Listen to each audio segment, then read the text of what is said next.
आज जो टॉपिक मैं आपके साथ डिस्कस कर रहा हूं, दक्षिण भारत और चोल वंश।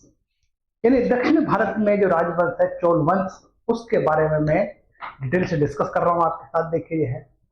अब देखिए हम चोल वंश के अंतर्गत देखिए जो है ईसा की 11वीं शताब्दी से दक्षिण भारत में सबसे अधिक महत्वपूर्ण साम्राज्य वो चोल वंश था।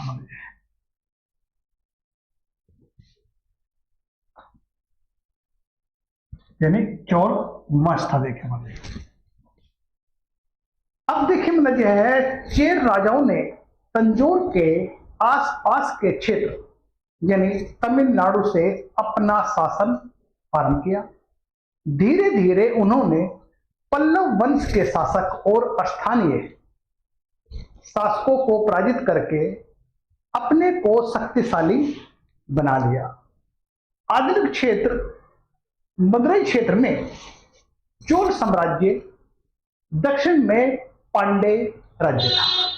यानी कि देखिए पश्चिमी किनारे पर आधुनिक केरल राज्य या केरल प्रांत में चेर वंश का राज्य था। मतलब कहने का मतलब देखिए आधुनिक मदुरई क्षेत्र में चोल साम्राज्य के दक्षिण में पांडे राज्य था। वहीं पर पश्चिम किनारे पर आधुनिक केरल प्रांत में चेर वंश का राज्य था। 12वीं शताब्दी तक इन राजाओं में से या इन राज्यों में से कुछ का पतन हो गया और इन क्षेत्र में नवीन राज्यों की स्थापना हुई। अब नवीन राज्य से वारंगल की बात करते हैं। वारंगल आधुनिक आंध्र प्रदेश और में काकतीय वंश का शासन आरंभ हुआ। यानी वारंगल जो है जो आधुनिक आंध्र प्रदेश के अंतर्गत है में काकतीय वंश का शासन आरंभ हुआ और आधुनिक मैसूर के निकट होयसाल वंश ने अपना राज्य स्थापित कर लिया। चोल शासकों की अपनी शक्ति की रक्षा के लिए इन सभी राज्यों में युद्ध करने पड़े। चोल शासक 13वीं शताब्दी तक अपनी महत्ता को दक्षिण भारत में स्थापित करने में सफल रहा। वहीं पर देखिए हमारे जो है चोल शासकों के अंतर्गत चोल साम्राज्य की स्थापना करने वाले आरंभिक शासकों में विजाल्य जो राजा था हमारा, इसका जो शासन काल था वो 846 से लेके 871 ईस्वी तक था, जिसने तंजौर को जीता और इसे अपनी राजधानी बनाई। यानी विजाल्य ने तंजौर को जीतकर उसे अपनी राजधानी बना लिया। नेक्स्ट देखिए हमारा जो है विजाल्य पल्लव का सामंत था। विजाल्य के पुत्र एवं उत्तराधिकारी आदित्य प्रथम लगभग 1871 से 907 ईस्वी ने पांडे के विरुद्ध पल्लव को सहायता प्रदान की, जिससे पल्लव ने प्रसन्न होकर न केवल तंजौर पर चोल का आधिपत्य को मान्यता दे दी, वरना उन्हें पल्लव प्रदेश भी प्रदान कर दिए। इससे मतलब जो है अधिक यानी इससे भी अधिक जो है महत्वपूर्ण प्रांतक प्रथम 907 से 955 ईस्वी तक शासन किया था। प्रांतक प्रथम ने पांड्य राज्य को जीता और मदुरई कोंडा की उपाधि ग्रहण की।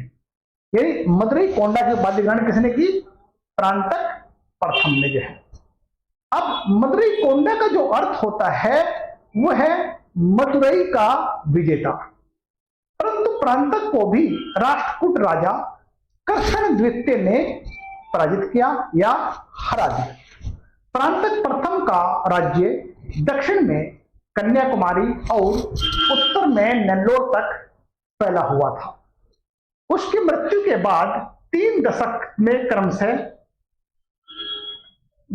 गणराज्य और अरिंजे और प्रांतक द्वितीय को सुंदर चोल भी कहते हैं तथा उत्तम चोल सिंहासन आरूढ़ हुए। चोल वंश के राजाओं में सबसे उल्लेखनीय नाम जो है वो राजा राज प्रथम तथा उसका पुत्र राजेंद्र प्रथम था। अब राजा राज प्रथम की अगर हम बात करते हैं 985 से 1014 तक या ईस्वी तक कुशल सेना संचालक था। उसने अनेक दिशाओं में आक्रमण किए और उसने पांड्य तथा चेर वंश के राज्यों पर भी और मैसूर के कुछ भागों पर आक्रमण किया। उसने उत्तर की ओर आधुनिक आंध्र प्रदेश के वेगी क्षेत्र पर आक्रमण किया। राजा राज समुद्र पर अधिकार रखने के महत्व को भी समझता था, अतः वह एक समुद्री विजय के लिए निकला और उसने लंका और मालदीव नामक द्वीप पर आक्रमण कर दिया। अब ये किसकी बात हो रही है? देखिए, ये राजा राज की बात हो रही है। देखिए, अब साम्राज्य के विस्तार के साथ साथ उसका उद्देश्य केरल, श्रीलंका, मालदीव, समुद्र तटों से पश्चिम एशिया के साथ होने वाले व्यापार पर नियंत्रण स्थापित करना था। अब इसी प्रकार इस क्षेत्रों में या क्षेत्रों की विजय से पश्चिम व्यापार से प्राप्त होने वाला धन चोल साम्राज्य में आने लग गया, पर बहुत अधिक समय तक वह इन क्षेत्रों को अपने नियंत्रण में नहीं रख सके। वहीं पर देखिए, राजा राज प्रथम के जो पुत्र हैं वो राजेंद्र प्रथम, जिन्होंने 1014 से 1044 तक शासन किया, यानी उससे भी अधिक महत्वाकांक्षी था, यानी राजा राम से भी अधिक महत्वाकांक्षी था। राजेंद्र प्रथम ने अपने पिता की विजय नीति को जारी रखा और दक्षिण प्रायद्वीप में अनेक युद्ध लड़े। इन युद्धों के 2 युद्ध बड़े ही साहसिक और वीरतापूर्ण थे। एक तो वह जिसमें उसकी सेनाएं पूर्वी भारत के समुद्र तट से होकर उड़ीसा को पार करती हुई गंगा नदी तक पहुंच गई। दक्षिण लौटने से पूर्व उसने बंगाल और बिहार में शासन करने वाले पाल वंश के राजा महिपाल को आतंकित कर दिया। इस अवसर की स्मृति में गंगई कोंड चोल यानी गंगा का चोल विजेता की उपाधि धारण की। किसने करी? प्रांतक राजेंद्र प्रथम की बात हो रही है यहां पर जो है। अब यानी कि मैंने गंगई कोंड चोल यानी गंगा को चोल विजेता की उपाधि धारण की तथा कावेरी के निकट एक नई राजधानी बनाई जिसका नाम उसने रखा गंगई कोंड चोलपुरम। उसका दूसरा साहसिक जो कार्य था, युद्ध महत्वपूर्ण जो साहसिक या महत्वपूर्ण युद्ध जो था दक्षिण पूर्व एशिया में हुआ, जिसमें उसने समुद्रिक अभियान किया था। अनेक शताब्दियों में भारत के व्यापारी और दक्षिण पूर्वी एशिया के विभिन्न भागों से व्यापार करते आ रहे थे। भारतीय जहाज को मलक्का की जल संधि या जल डमरू मध्य से होकर गुजरना पड़ता था। उस समय इस पर श्री विजय का अधिकार था। इस राज्य के अंतर्गत मलाया, प्रायद्वीप, सुमात्रा, जावा और अन्य पड़ोसी द्वीप भी थे। वहां के व्यापारी इस व्यापार पर अधिकार करने के लिए भारतीय जहाजों के मार्ग में कठिनाई उत्पन्न करने लगे। वहीं पर देखिए, भारतीय व्यापारियों ने राजेंद्र चोल से अपने सुरक्षा की प्रार्थना की और उसने एक विशाल जल सेना भेजी थी। श्री विजय की पराजय हुई और उसने भारतीय जहाजों को उस जल मार्ग से सुरक्षा के साथ यात्रा करने की आज्ञा दे दी। अब राजेंद्र प्रसाद के जो उत्तराधिकारियों ने अपनी शक्ति, समय और धन बहुत बड़ा भाग प्रायद्वीप के अन्य राज्यों के साथ युद्ध करने में खर्च कर दिया या व्यय किया। इनमें से कुछ युद्धों में उन्हें सफलता भी नहीं मिली और असफलता मिली। धीरे धीरे चोल राज्य शक्तिहीन हो गया और अन्य राज्य अधिक शक्तिशाली बने। 13वीं शताब्दी के अंत में आते आते चोल राज्य का अंत हो गया। अब देखिए, इसमें देखिए आप जो है बात करते हैं हम जो है चोलों की शासन प्रणाली, यानी चोलों की शासन प्रणाली।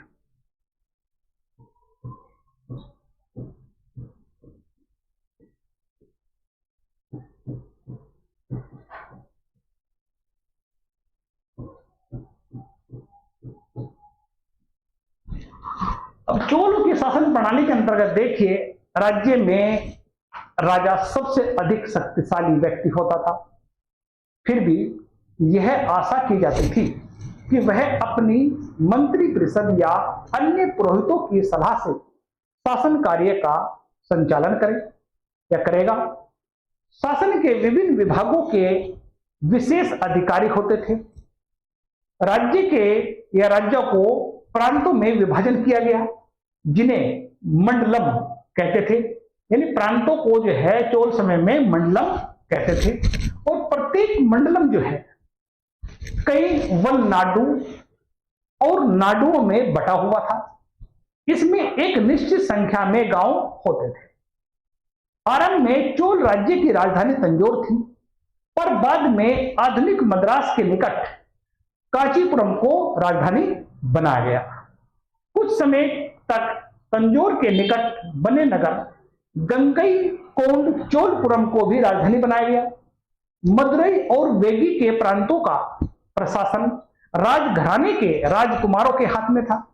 बहुत से गांवों के में शासन का संचालन राजकीय कर्मचारियों द्वारा न किया जाकर स्वयं ग्रामवासियों के द्वारा किया जाता था।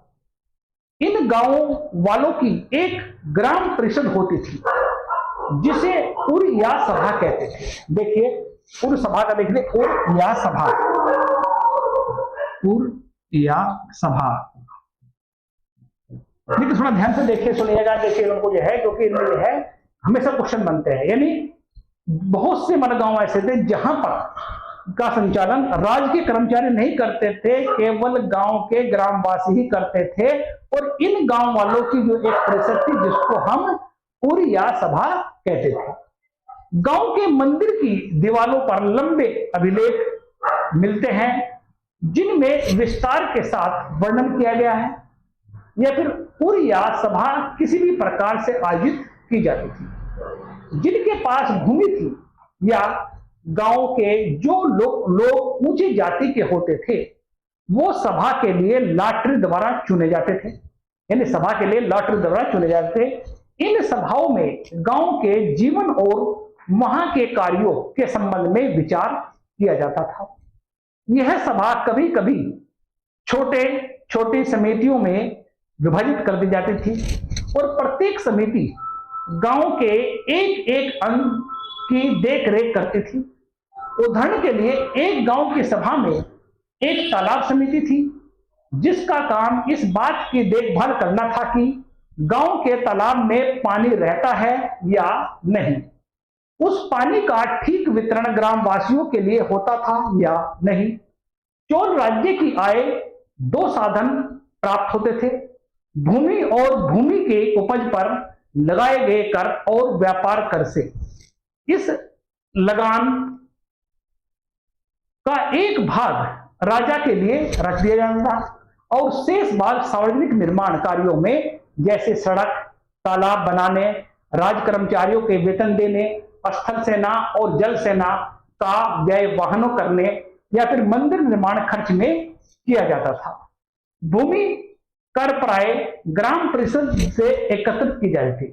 यानी भूमि कर जो है प्राय ग्राम परिषद से इकट्ठा किया जाता था। व्यापार कर व्यापारियों से जो प्राय नगरों में रहते थे वसूल किया जाता था।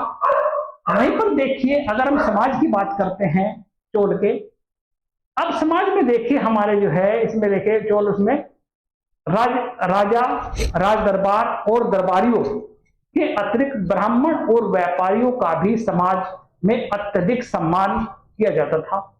ब्राह्मण का सम्मान इसलिए किया जाता था कि वह धार्मिक कृत्यों को करते थे और विद्वान थे। कुछ विद्वान ब्राह्मण को राजा द्वारा भूमि और ग्राम उपहार में दिए जाते थे। यह ब्रह्म आदि उपहार कहलाते थे। उनकी संतान भी इस भूमि और गांव के उत्तराधिकारी में प्राप्त होती थी। इस तरह से ब्राह्मण तो इतने धनी हो गए कि वह अपना धन व्यापार में भी लगाने लगे और व्यापार भी करने लगे। वहीं पर देखें, चोल राज्य में व्यापारी बड़े संपन्न हो गए थे और उनका चीन, दक्षिण एशिया, पश्चिम एशिया के साथ लाभकारी व्यापार होने लगा। इसके अतिरिक्त अनेक विशाल भारत के अनेक प्रांतों के साथ भी व्यापार होता था और उत्तर दक्षिण राज्यों के बीच वस्तुओं का आदान प्रदान होता था। कुछ व्यापारी मिलकर एक व्यापार मंडल बना लेते थे जिसको मणिग्रामम भी कहा जाता था।